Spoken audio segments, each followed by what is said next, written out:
What is feminine energy? What is masculine energy? And why do we need to know about this when we're dating, especially after 40? We all have feminine and masculine energy. Men have it, women have it. It's really about what we lead with in dating. That's what makes the difference in how we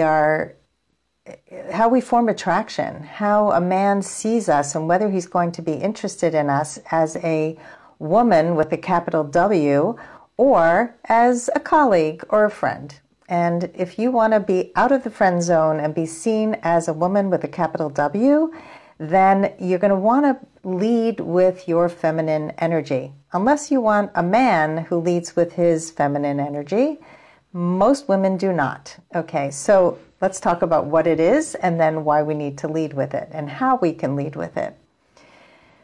So feminine energy is receptive energy. It is receiving, it is nurturing, it is being, it is creative, it's warmth, all of those kinds of words.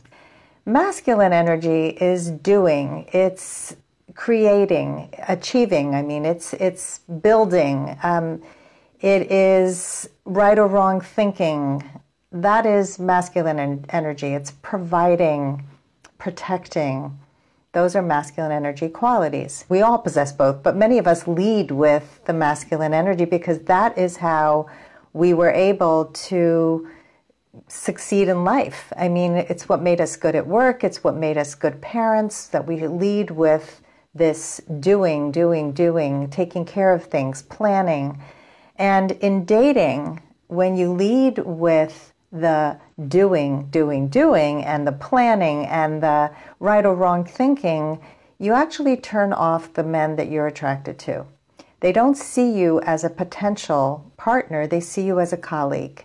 And so it doesn't mean dumbing yourself down, it doesn't mean acting like a helpless damsel in distress.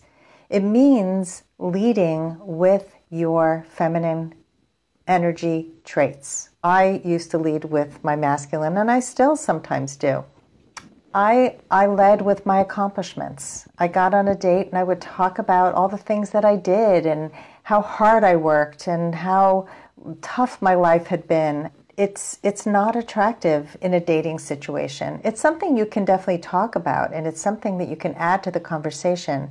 But when it's the leading topic, instead of feeling words, you're using a lot of thinking words.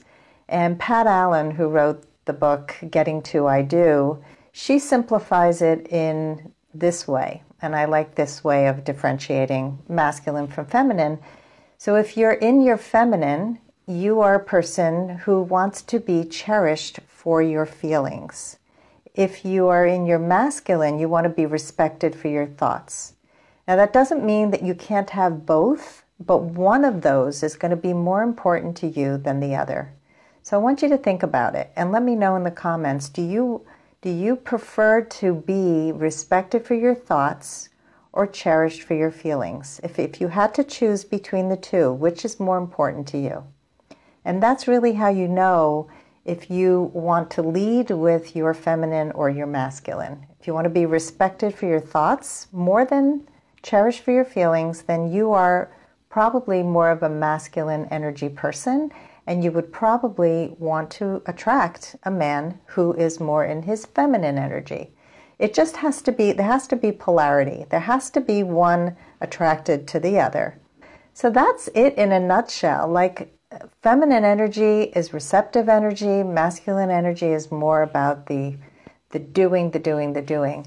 And I don't know about you, but I am always doing. And I would love to have a man take over the doing. And I've actually said that to a man. I make 1,000 decisions every day, as a homeowner, as a business owner, as a mother. I always have to make decisions. And I prefer, it turns me on when a man plans, when a man makes the decisions. So we need to say that. We need to let a man know, I find it attractive when a man plans. Wow, I find that sexy. And then he's going to want to rise up and be in his masculine energy. We live in a really confusing time where women have become so independent that we don't actually need a man to complete us. We don't need a man to support us for the most part. And men are living in a time where they don't feel needed. They feel marginalized. They feel emasculated. Women, they offer to carry something or open the door and a woman will say, I got this. Stop saying I got this, even if you got it. A lot of times men don't call back because they just see this woman as, she doesn't really need me. And she's completely independent. And, or she's harsh. You know, this is another thing, that when you put your guards up, you come across as really hard-edged and maybe competitive. And that's not going to make a couple bond. It's off-putting when you're getting to know somebody.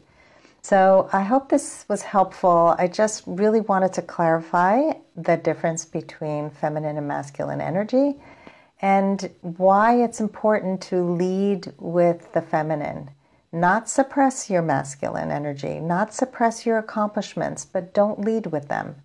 Lead with your passions. Lead with your nurturing.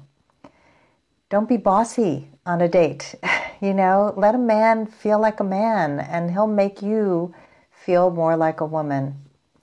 Leave notes in the comments and let me know one step that you're going to take this week to lead with your feminine. Lead with the feminine energy.